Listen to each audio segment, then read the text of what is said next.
white and blue, fly free, fly free. I believe, oh, I believe. Will you dream with me?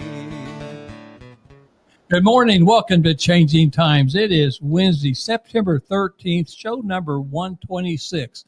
I am Lynn Morris, and today we have our good friend Larry Ballard. How are you doing today? I'm doing great, Lynn. I tell you what, he's got another great show. Get your paper and pencil out.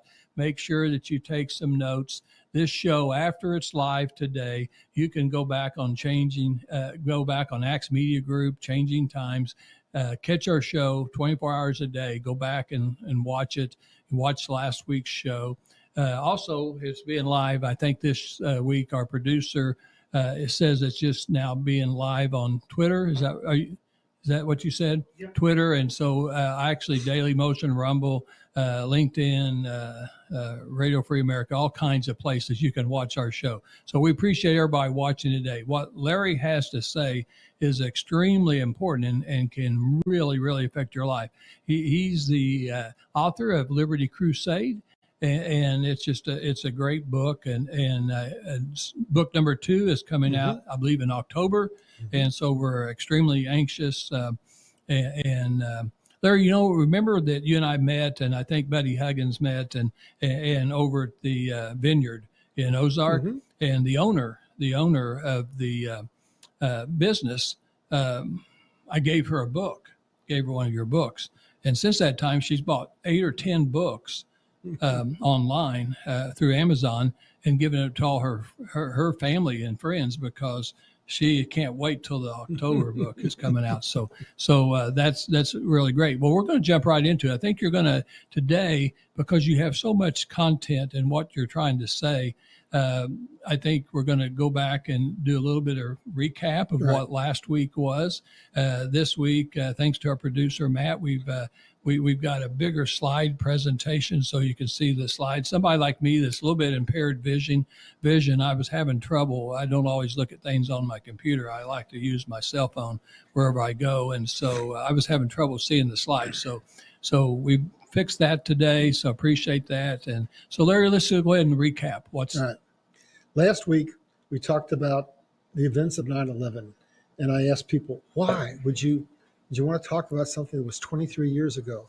Because most people don't understand why they did 9/11. 9/11 was effectively to be able to pass laws under the Patriot Act in order to basically enslave us, so that they could set up under Bush's administration, so they could set up, oh, that's loud in my ear, so they could set up a illegal dictatorship.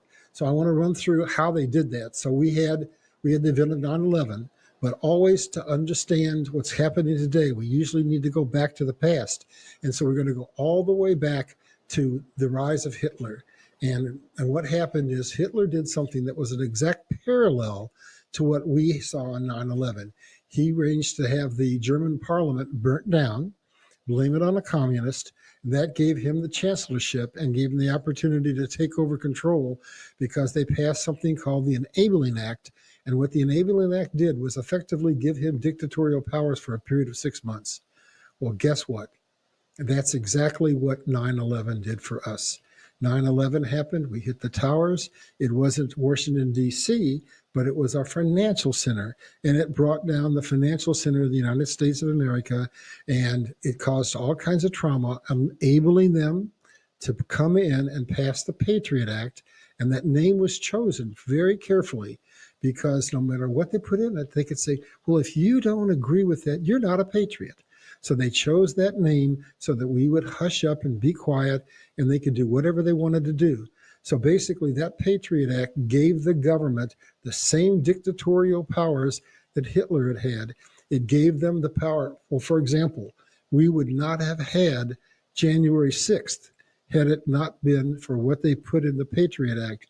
The events of January 6th saw Americans who peacefully protested. Trump said, go to the White House and peacefully protest. Keyword, peacefully. They were arrested. They're incarcerated to this day. They've never had a trial. That was able to be done because of what was put in the Patriot Act. And the Patriot Act also has something in it that's very heinous.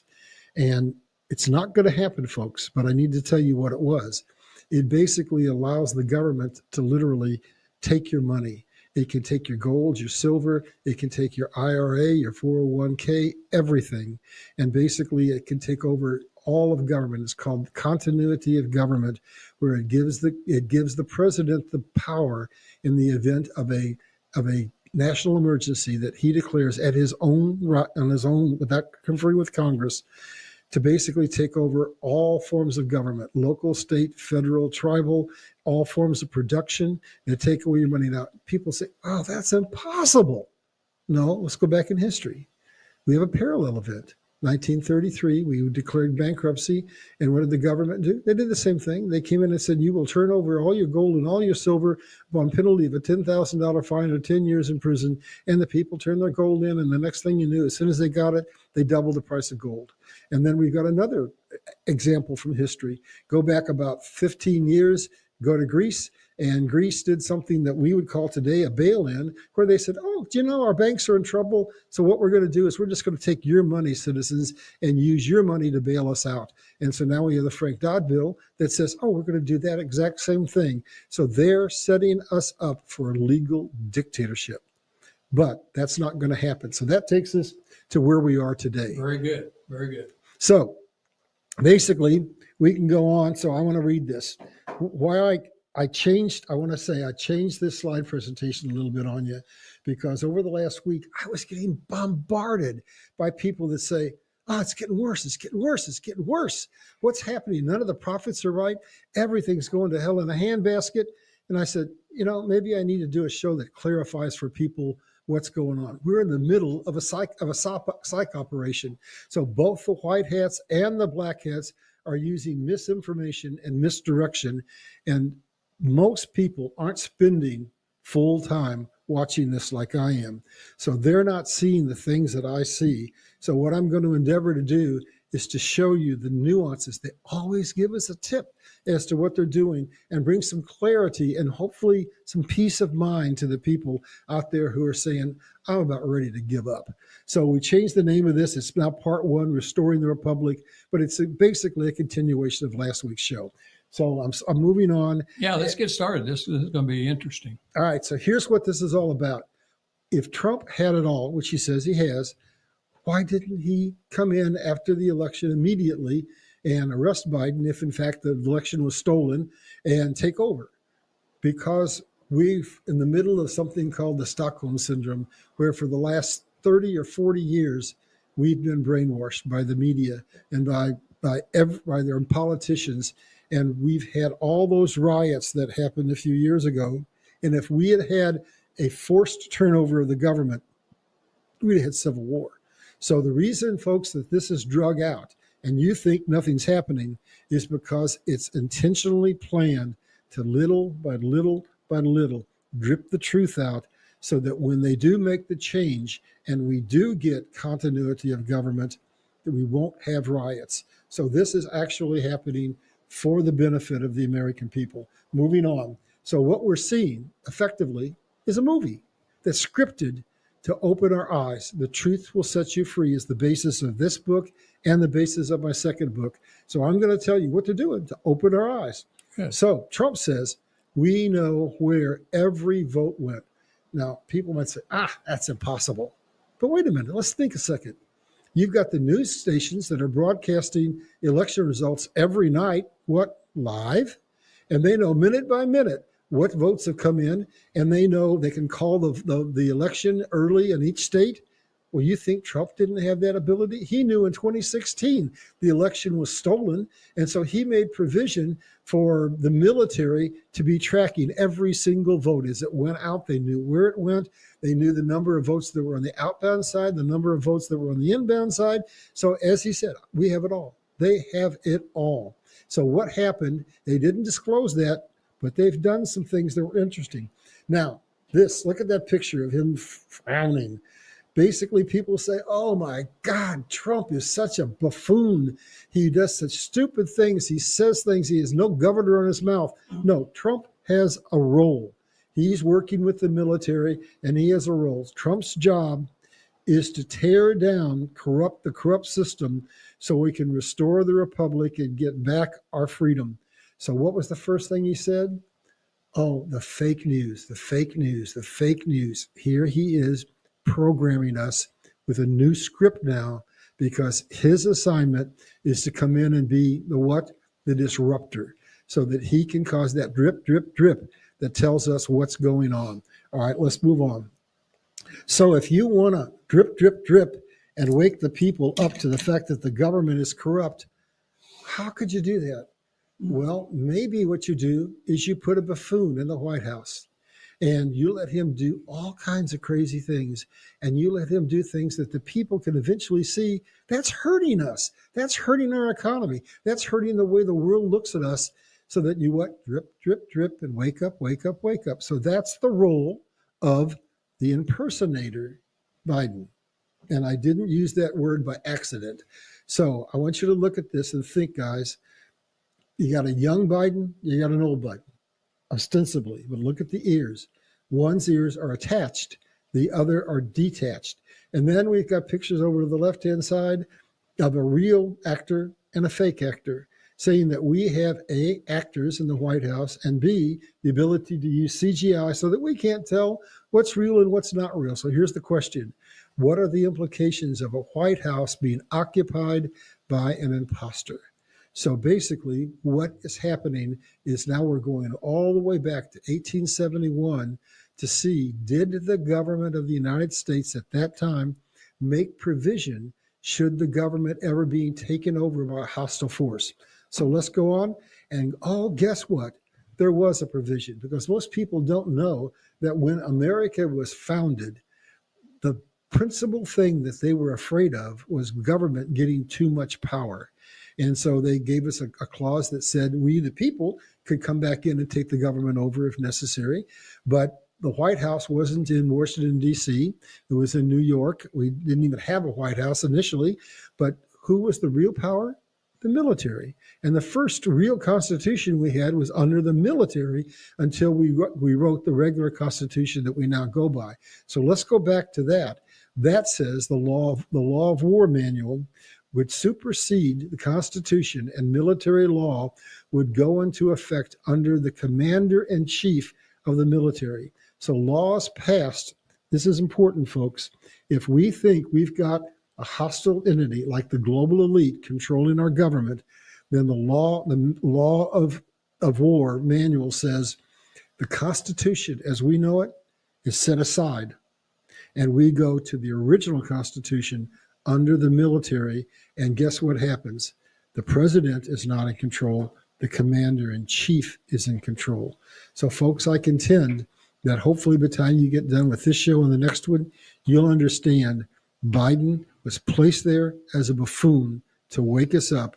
Trump has been in control, puppeting the strings, not as the president, but as the commander-in-chief under what is now our Constitution, the law of war manual. So the military is what is controlling things right now, not our regular Constitution.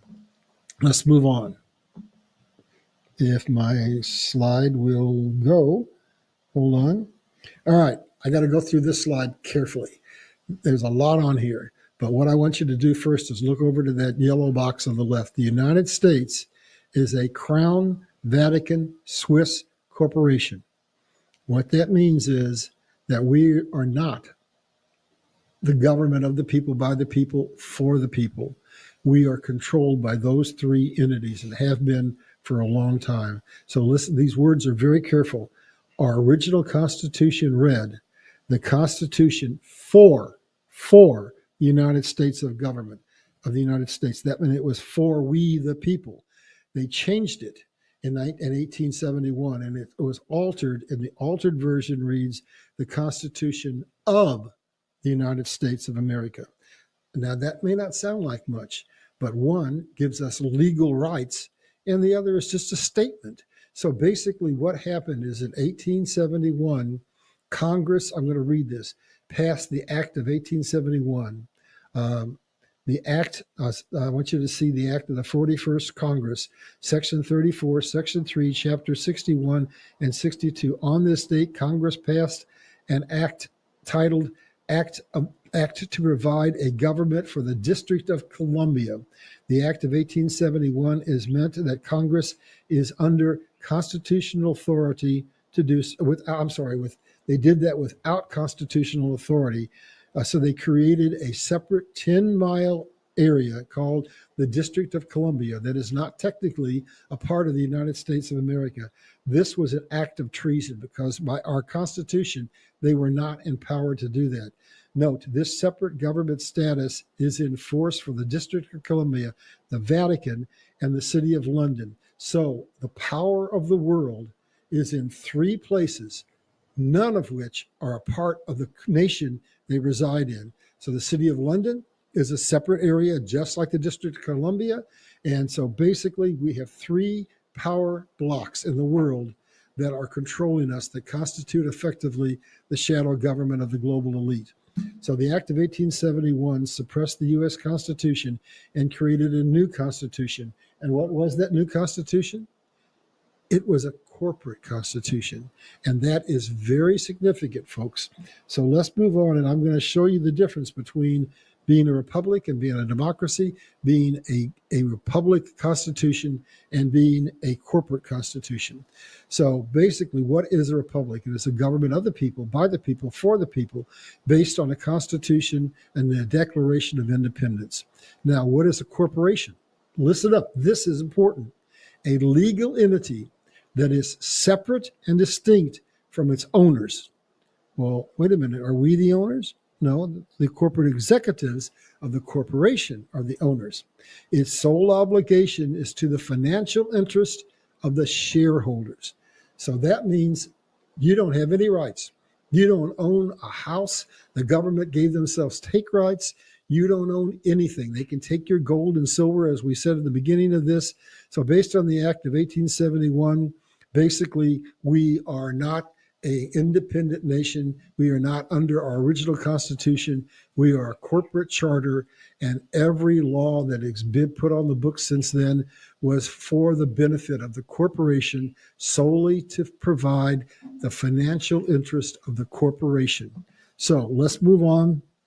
Hey, Larry, I think it's a good time. Let's take a break. Just pause just for a second. We're going to talk about 3 sponsors, and we'll be right back. So just kind of know where you're going to be at. So Brad Pistow is our first sponsor, certified fiduciary financial planner right in Ozark, Missouri. And his telephone number is 417-581-9222, 417-581-9222. And I was just there at a meeting last night. There was a sold out crowd. I mean, it was free, but you had to sign up to get to it. So Brad Pistow had Ed Slott, who is recognized as the #1 retirement person in the United States. So, I mean, he's the expert that was the mentor and still mentor to Brad Pistow. So if you want to know anything about retirement planning, I use him. Several of our family members use him. Don Blackard uses him and the family, and a lot of people do. He's licensed in several states, and he has associates all over the country. And so really, it's never too early to think about retiring. And so he's got books just like you, Larry. He's got a book called Safe Money Matters. He's got a book called Bulletproof, working on another book. I mean, this guy knows retirement planning. So I highly recommend Brad Pistow. Second, sponsor, we just had John Whittaker here 2 weeks ago, and he just bought out John Youngblood. So instead of Youngblood Motor Group, it's now called Springfield Nissan or Springfield Kia. And so same owner and same location. And I tell you what, I bought my last 2 cars from these guys, and I'll be buying my next car from them. Impeccable service after you buy the car, and they sell new cars and used cars. Most of their used cars are cars that have a warranty and are been inspected and things like this. So really great cars to buy. So I highly recommend them. They're on 3838 South Campbell, And new cars on one side, just cross street, used cars, and in Springfield, Missouri. Over 44 years in business, long time family owned business. Third sponsor, Louis Michael. Louis Michael is a sub co-host at times, and he is also a sponsor. And he's a realtor at the firm down in Ozark, Missouri. And his telephone number, because he will always return his call, is 417 988 1086. 417 988 1086. He'll always return the call, and he specializes in all types of real estate, not only in Southwest Missouri where he resides, but he also has made transactions in Nashville this year, Vegas this year, and things like that. He's in the top 300 sellers of real estate, realtors in Missouri. So he's a tremendous guy, knows his business, but even more important, he has a nonprofit called Choosing to Live. He's one of those fellows, just like so many people out there that have despair and depression, anxiety, all kinds of things going on. And he almost committed suicide. He came so close to committing suicide, gun to his head. And God spoke to him and said, throw the gun down, Louis. He throws the gun down. And now he spends his life going around to schools, businesses, individuals, trying to help them choose to live. Don't take your life. And so just a tremendous guy. And so that's our three sponsors. We're going to have some exciting news because we're working on two more sponsors this fall. I think we're going to have a full slate of 5 sponsors here pretty quick. So God is good. So we're going to go back and now start what you're talking about. I think this is absolutely fascinating. So before I go to this next slide, I want to recoup. How did we get the Act of 1871? It was effectively because they take us into wars. We were just coming out of a war. They bankrupt us. And then once they do that, they're able to come in and take over the government. So now I'm going to go to another similar event, and that takes us to 1933, to the Great Depression. So in the heart of the Great Depression, which started in 1929, we had a second bankruptcy. Think of it as, well, how do you have a second bankruptcy? Think of it as you went bankrupt, and all they're doing basically is putting new terms and conditions on a default that has occurred. So basically what happened in 1933 that relates to our current slavery system. In 1933, the U.S. had a bankruptcy, and the government ceased being a republic. And a republic is a government of the people, by the people, for the people. Our Constitution refers to us not as a democracy, but a republic. I pledge allegiance to the flag of the United States of America and to the republic for which it is based. So that's where we lost our republic, and we became a democracy. So we were under a democracy, which is a government, according to Benjamin Franklin, where it is based upon the people least willing and least able to work finding out that they can get money from the national treasury. And once that happens, we basically take more and more and more and become a socialist nation, and we eventually go into bankruptcy. Well, that goes hand in hand with the corporate charter. So basically, we are not a republic. We are a democracy, and we are under a corporate charter which says that literally every law that's passed is not for our benefit, but for the benefit of the corporation. And here I want to make a very important distinction. There are a lot of people out there that are talking about how are we going to get our government back? And they're talking about, oh, we go back to the law of the sea. We go back to the way it used to be done 300 years ago. No, all we've got to do is get out from under the corporate charter. And what we'll find is that for the last 100 years, once all this information comes out, we've had presidents in office that were put there but under the corporation. And so it's going to give us an opportunity to take the corporate charter, throw it out the window, go back to our original Constitution, take all those laws that were forced on us in order to drive us into slavery, wipe the slate clean, and go back to the founding principles of the United States of America. And it will be done in more or less one fell swoop, folks. So that takes us to the next slide, if my computer will function. And just a real quick recap, when I said we haven't had a fair election in 100 years, it started with McKinley. McKinley was for big business. His opponent, Bryan, was against. And so the three wealthiest men in the nation got together, put their money behind it, and said, we're going to get McKinley elected. And bam, they did. And they had epiphany. If we can get McKinley elected, we can get Wilson elected, who gave us the Federal Reserve, and anybody else we want. And so with the exception of three men, we've had basically every president that's been in office for 100 years put in under the corporation as their, let's call them CEOs, as opposed to the president of the people, by the people, for the people. So we haven't had a legitimate government for over 100 years. So, Larry, those three men are Kennedy, Reagan, and Trump? Correct. That they weren't bought out, they weren't paid for, and so they weren't part of this plan. Correct. So now let's move on. So what, restoring the republic, how do we do it? Well, things have to change in a very big way. And like always, we go back to a foreshadow in the Bible and in history that says, how could we change it? So folks, all we have to know is how they've enslaved us. And it's just so simple. If they enslaved us by doing these things, freedom is at the other end of the continuum. Just do the opposite of what they've done to enslave us, and we'll get freedom. So basically, we've had one control mechanism, the global financial elite that control us and virtually every nation in the world. So what might a new system look like? Oh, it might look like the American economic system that we had in place after the Civil War. And basically, it will even have more because it will look like something called Nasara. So let's go in and dive into that and see what that looks like. Okay. Multiple nations will share these four things. These are the key to wealth, security, prosperity, and government of the people, by the people, for the people. You got to control natural resources, control manufacturing, control trade, convert that into money. So when the bad guys do that, what do? They go out and buy power and influence into every sphere of influence, and they control us. So what the new system is going to do is say, we're not going to have a central control mechanism.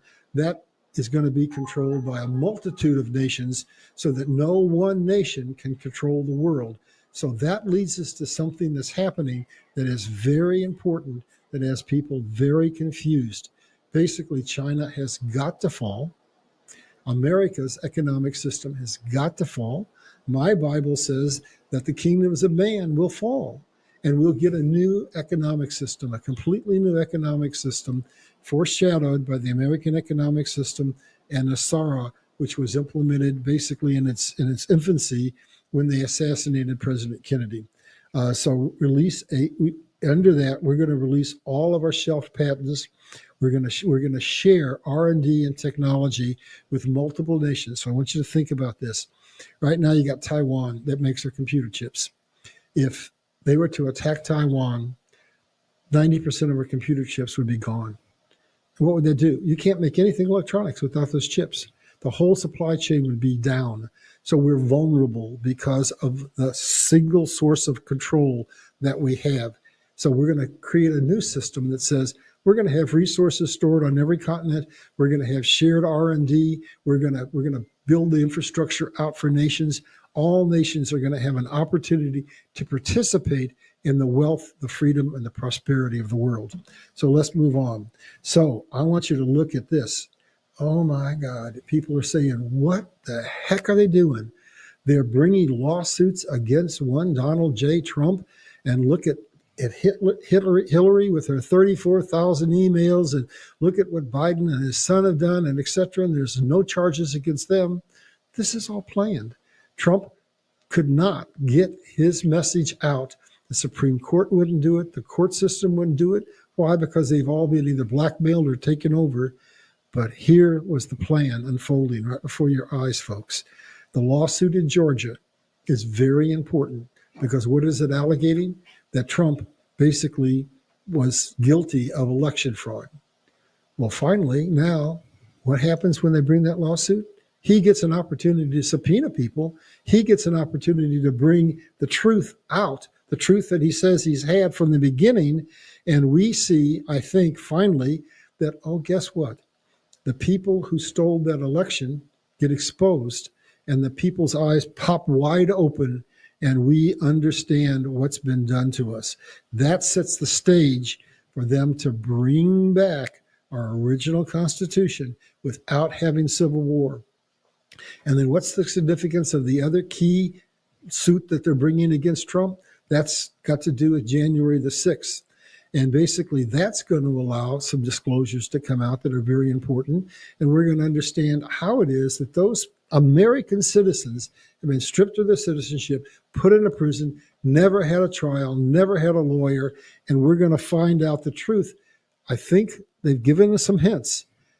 Nancy Pelosi's computer was ostensibly taken. And remember now, the District of Columbia is a 10 square mile area, and Trump has no authority to put U.S. troops there. Nancy does. Trump asked to have troops stationed in Washington, D.C. on January 6th. She refused. So there are pointers pointing not to Trump, but pointing to the Democrats and Nancy Pelosi. I believe all of that is going to come out, give clarity, and set the stage so that we can begin the process to end the movie, to show all of everything that's happened and get our government back. My computer is just not cooperating. Come on, go to the next slide. All right. So now, this one is simple, folks. This shows you the absurdity of what's going on. I've got a picture over there of a Trump rally. Thousands and thousands of people.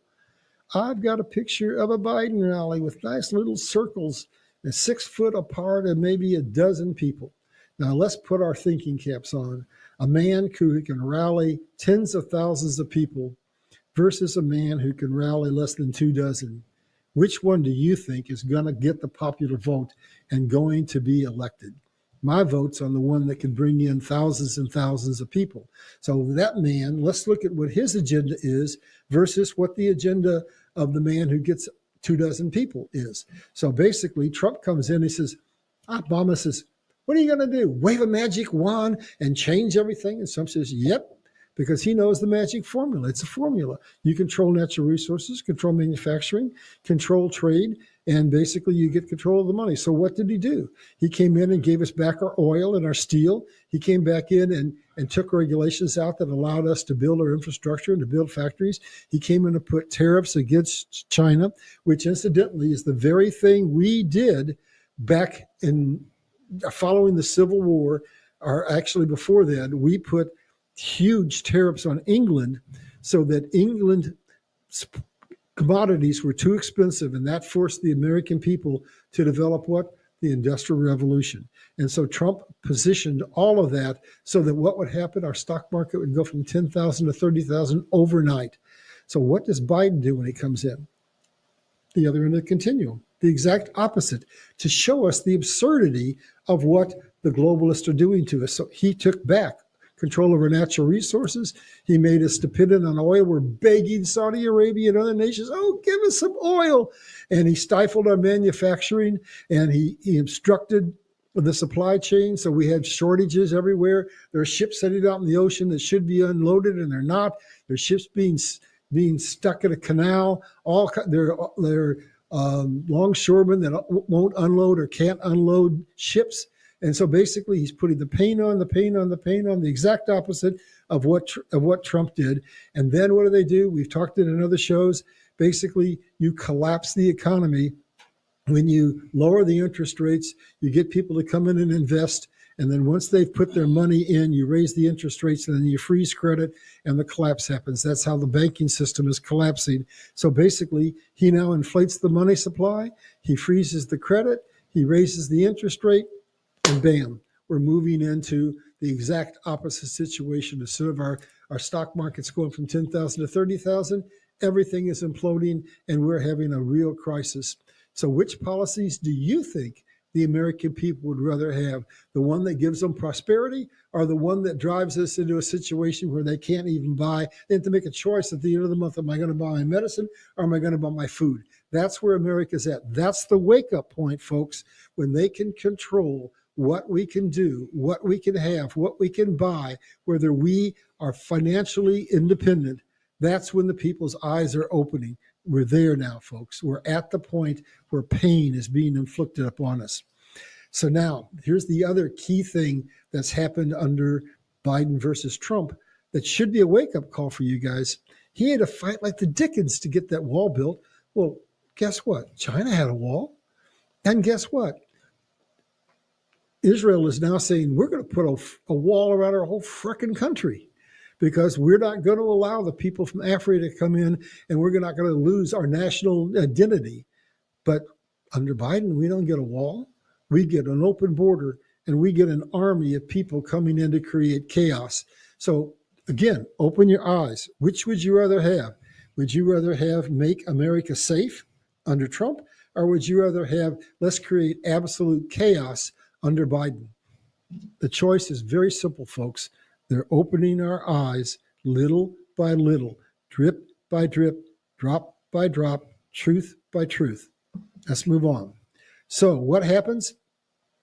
Once we have that financial collapse, which we're prepared for now, because the Fed is entered in, which is what they do every time they cause an economic collapse, they've raised the interest rates over and over and over again. Now we have BRICS, and BRICS is something that we'll talk about on the next show, which is one of the things that's most confusing people. People look at BRICS, and BRICS is Brazil, Russia, India, China, and South Africa, and they say, well, they're trying to collapse the US dollar. Remember, I said earlier that America had to collapse. Both economic systems, capitalism and communism, must collapse. So I'm going to give you a teaser here. We think BRICS is our enemy. Actually, BRICS is helping us restore our republic because first the system has to collapse before the old constitution, the charter, can be taken out and we can go back to our original constitution. So once they collapse that system, which I believe is fairly imminent, which is sort of why I'm doing this set of presentations, then we have the opportunity for the whistleblowers to come out. Trump said right after the election, we have it all. And I just said a minute ago, yeah, he does, because if the media can give you the reports instantaneously, you bet your bippy with the sophistication of the military behind Trump, he knew where every vote was. He's got it. He's just been waiting to deliver it.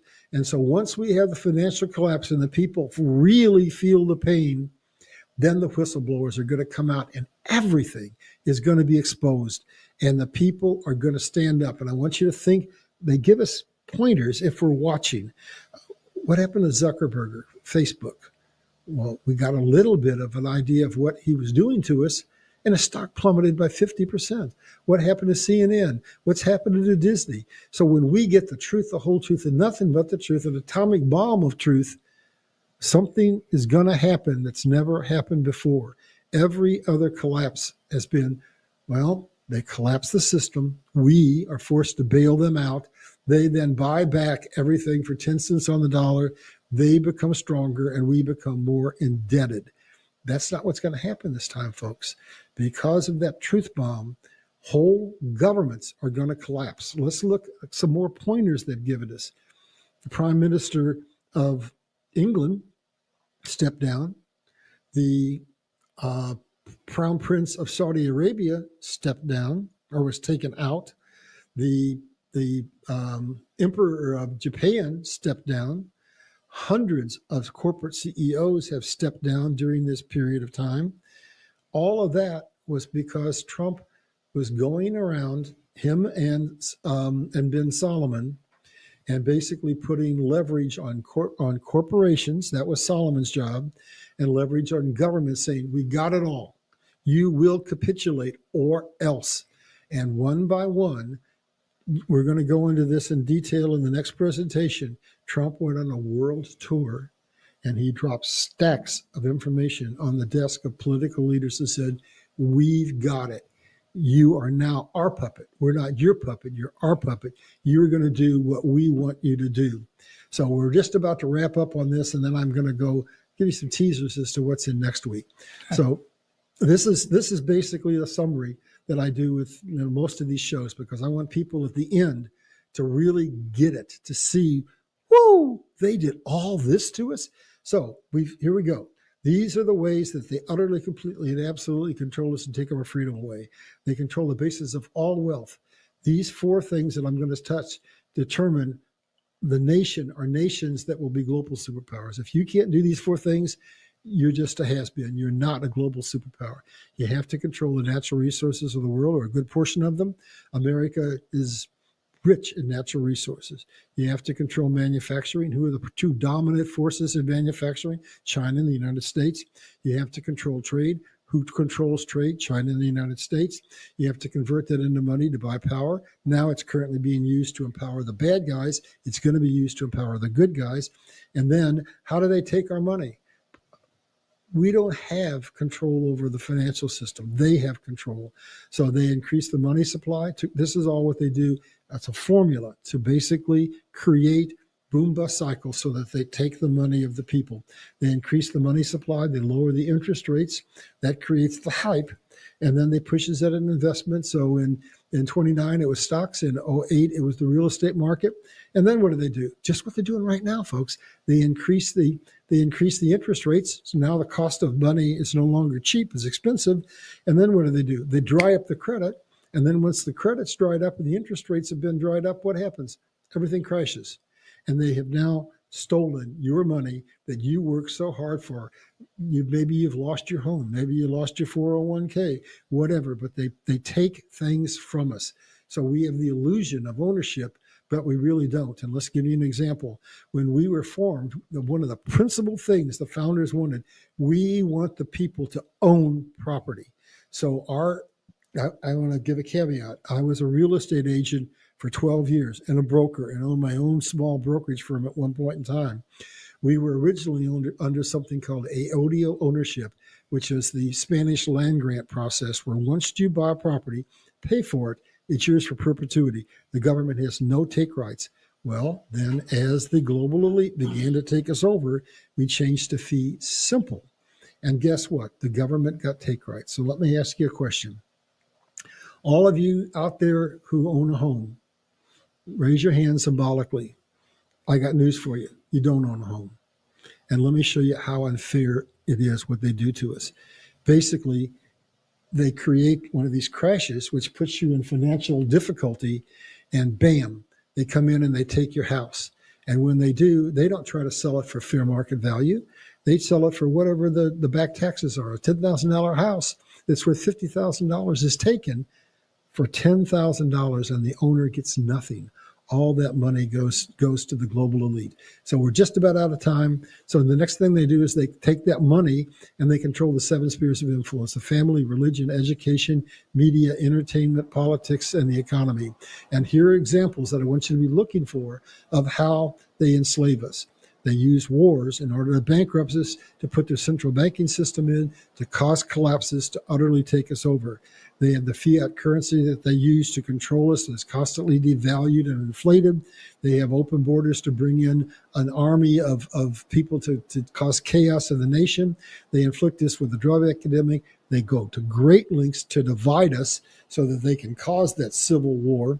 They have rigged elections, which we've talked about for the last 100 years. They have backed candidates on both sides. And we have, no matter who got in, it was not representing the people. It was representing the global elite.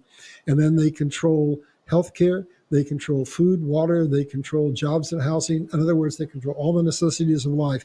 These are the control mechanisms that are inflicted on us now. That's under the corporate charter. But we're going to go back to our founding, simple, one-page Constitution. We're going to wipe out all those laws that were placed on the books to enslave us, and we're going to go back to our founding principles. And that means there's an entirely new form of government, folks. And I'm going to go back in the next show and tell you what our original government looked like and how it's going to be restored and the freedoms that it is going to give us. I think with that, we might be just about out of time. I think that's exciting. I tell you what, so we did about a 3-hour show in less than 45 minutes. Thank you for listening today, and be sure and share this with your family and friends. They can go back and watch it, and it just will be really worth their time. So, hey, Larry, you're a difference maker, and Don Blackard says you're being the change. And thank you for giving people this information for them to think and ponder on. I think it's some pretty good information. Thank you. We'll be back next Wednesday. That's what it